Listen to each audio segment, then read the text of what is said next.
What's up, everybody? My name is Harwin Francois, multi-six-figure real estate investor.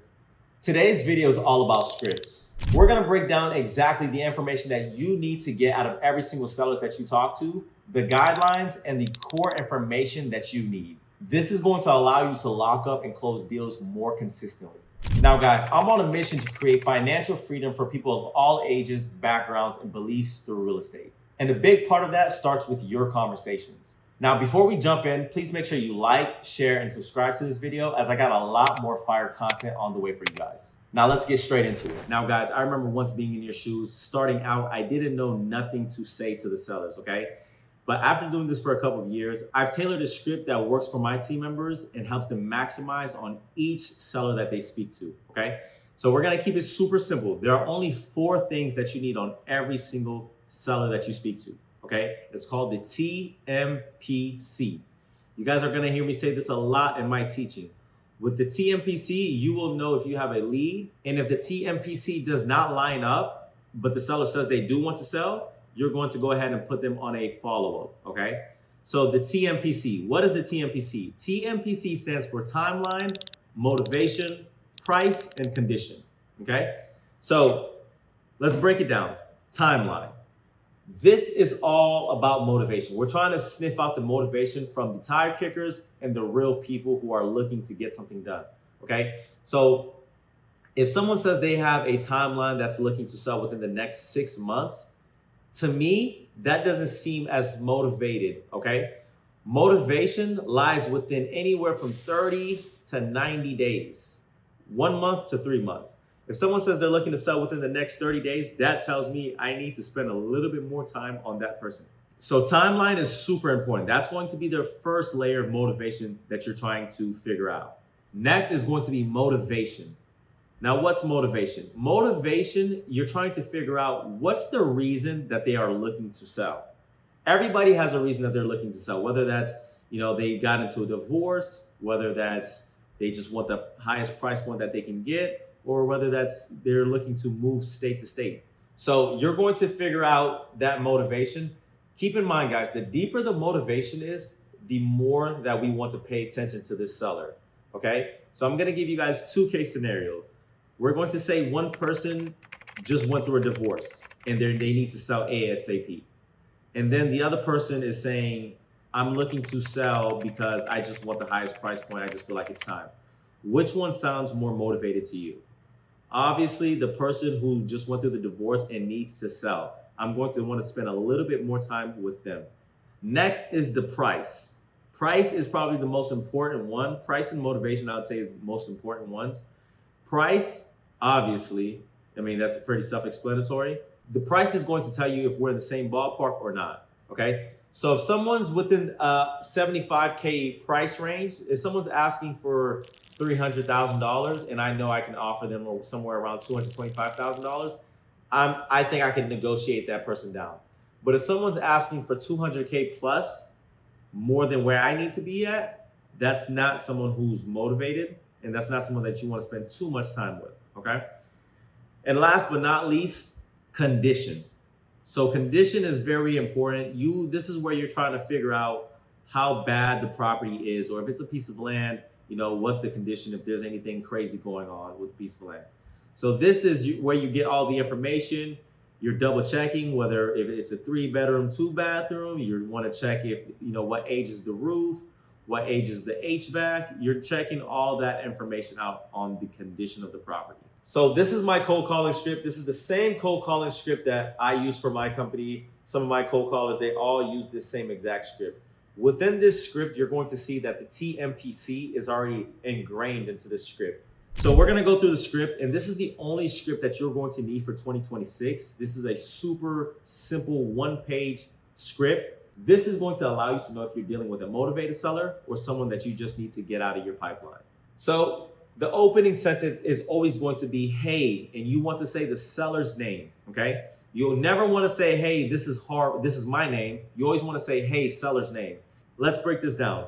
If someone that you're calling, you say their name, that person is automatically going to think that, okay, this person has to know me. This automatically puts their guard down and allows them to say, something along the lines of, hey, yeah, who is this? And that's when I'm going to say, hey, this is my name. So first sentence, hey, seller's name, this is Harwin. Remember, guys, you guys are having a human to human conversation. You want this to sound easygoing, free flowing. This conversation should never sound like an interrogation, okay? So that's why I always have this question right here.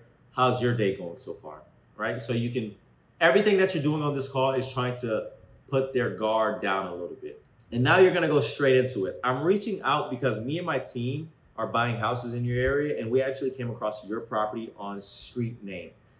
You always want to say the street name. You never want to say the numbers. Let's break this down. If I say the numbers, hey, I seen your property on 123 Main Street, it kind of sounds like I'm outside staring at their property. So you always want to say, and I always come across as if I'm thinking, I always come across as if I'm thinking, I'm kind of unsure. I always say, I think I seen your property there on Main Street. Were you looking to sell? So you never want to say the numbers, okay? Always the street name. Moving on, curious, were you looking to sell that property? There's only so much answers that a seller can give you whenever you ask them the question, were you looking to sell that property? It's either yes, no, or go kick rocks. And all three of those answers are cool. Obviously, we want the yes, but if you get no or go kick rocks, you're just that much closer to a real seller who's looking to sell. If that person says yes, then obviously you're going to go into the property details and get some information on the property. Let's say that person says no. We always ask an additional question, something along the lines of, okay, no worries. That property looks like you're not selling. I mean, is there any other property or land that you're looking to sell? Me and my team were buying across the country. That way, you want to touch base with them and you don't want to leave no empty spots. Then you'll go into the property details. How long have you owned the property? What is the layout, beds and bath? Are there any additional features? So this goes back to our TMPC. This is the C part, the condition. I'm trying to get condition of the property, see how many bedrooms, see how many bathrooms, garage. I'm just trying to get a little bit more information about the property. Next, we would go into motivation. Well, what's got you even looking to sell in the first place? So we always ask the question, what's got you maybe interested in selling the property? This is where you're going to want to spend majority of your time, as motivation is one of the most important parts of the TMPC. You're going to deal with a lot of different sellers. Some sellers are going to be more open and want to talk to you. Some sellers are going to be more shut down and don't want to reveal too much. So in that case, let's say you have a seller who does not want to reveal too much about what's got them looking to sell. You would ask the question, what's got you maybe interested in selling the property? And let's say they don't answer, you would go straight into time frame. Okay, well, no worries. If we make this work, how soon are you looking to get something done? Okay, let them answer that question. That's when you go back to the motivation. Well, may I ask you one more time? Like, what's got you even looking to sell? You really want to understand the reason that they're looking to sell. This is super important, and this is going to help you know what type of seller that you're dealing with. Next, we go into time frame, as I've already stated. If we can make this work, how soon were you looking to get something done? Also, what time frame are you thinking about selling the property? There's only, keep in mind, guys, the sooner that someone's looking to sell, the better it is for you, as you can strike a deal right then and there. Now you will go into the occupancy. Is the property vacant or occupied? Obviously, if the property is vacant, that's going to be much better for you as a wholesaler, because you can easily wholesale that deal. You can easily put a lockbox in it, get your buyers. You can put a lockbox in it and get your buyers in there. But we want to know, this is a super important question that we need to know, is the property vacant or occupied? Moving along, if it's occupied, how long has it been occupied for? If it's vacant, how long has it been vacant for? If tenants lease during duration, if there's tenants inside, how long is the lease? And is it a monthly rent? Moving down to the condition, we got some of the condition already from the property details, but we're going to dive a little bit deeper into the condition, okay? So you're always going to ask the question, any renovations and remodels in the last 5 to 10 years done, okay? And I really want to know about the bigger ticket items. The bigger ticket items are going to be things like plumbing, roofing, HVAC, if there's any foundation issues, etc. You always want to know the condition of the bigger ticket items, because this is going to make or break your budget. And we have to be in the mind of the investor who we're going to sell this for, okay? I'm not looking at this as my property. I'm looking at this as, can my investor make a profit out of this? Guys, keep in mind, as a wholesaler, your main job is you're basically working for the investor who's actually going to take this project on, either flip it or buy and hold it and keep it as a rental. So you're going to get all the conditions that are described here that we went through: plumbing, electrical, AC, roofing. And then you're going to ask them if there's any cosmetic updates needed, okay? Whether that's flooring, paint, kitchen, ceilings, doors, and windows. Another super important question that I always ask them around the condition part is there any pictures or video walkthroughs that I can get or that you can send over to me? This is going to help me because, and the reason I want the pictures is because I virtually wholesale across America. So a lot of times, let's say I'm based out of Houston. Let's say I'm doing a wholesale deal that's in Ohio and I don't have any boots on the ground. The seller can literally be your boots on the ground. So have them send over any pictures or video walkthroughs that they have. This is going to be the way that you're going to share that information, let's say whenever you get the deal under contract, to your end buyers who are potentially looking to make that investment. Last but not least, probably the most important thing, which is the price point. Okay, this is where deals are made or broken. So price point, are you still making payments or owe anything on the property, whether that's mortgage, taxes, or liens? Okay, I never want to directly ask them if they have a mortgage left on the property. I always ask them something along the lines of, are you still making payments? Because when you ask somebody about mortgage, it kind of seems like you're pocket watching, and that's not what we want to do. Okay, so we just want to make sure. Another way you can ask this question is the property free and clear? Do you own the property outright? And if they say no, you would always ask it calmly, how much do you owe left on the property? And then they should be able to tell you.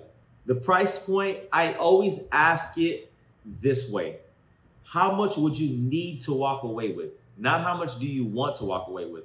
Obviously, a seller can want to walk away. If you ask me that question, I'd probably want to walk away with $1 million. But that's not realistic. So I always ask the question, how much do you need to walk away with? That'd make you a happy camper. Okay. And then you can also, I'm giving you guys different variations that you can ask this question. Another way you can ask it is, what price are you hoping to sell for? Only if this is not revealed. Keep in mind, guys, you always want to get a price out of the seller. Whoever says the price first always loses. I know you guys heard that saying, whoever says the price first always loses. So as a wholesaler, you never want to give your price or your MAO, which stands for max allowable offer, first. You always want to hear where the seller's price might be. And the reason being, because let's say I throw my MAO out, which is at $150,000, and the whole time, all they wanted was $96,000 for it. I just lost money on that instance. Okay, so you always want to see what the seller is looking to walk away with. And this is the last question that we always ask: have you considered working with a realtor? The reason that we're asking this question is I want to see how deep their motivation is. If someone's looking to work with a realtor, obviously that means that, you know, they either got more time on their hands or they're looking to get maximum price that they can get. A lot of people in today's market, whenever they're looking to get something done ASAP, they're probably looking for cash buyers, people like us, or wholesalers who can facilitate the deals through a cash buyer for them. Guys, this is going to be the only script that you need in 2026. Keep it simple. There's only 4 things that you need for every single seller that you talk to. It's going to be the TMPC. If you can get the timeline, the motivation, the price point, and the condition of the property, you will know if you have a deal. The people who does not give you the TMPC, do not waste your time on them. These are people that we call tire kickers. So you're going to put them on a weekly or monthly follow-up, whatever the case may be, but you only want to spend time with people that you actually have TMPC and that each one of these checks out to a layer of motivation. Guys, I genuinely appreciate you guys staying all the way to the end of this video. Please make sure you like, share, and subscribe, as I got a lot more fire content just like this on the way.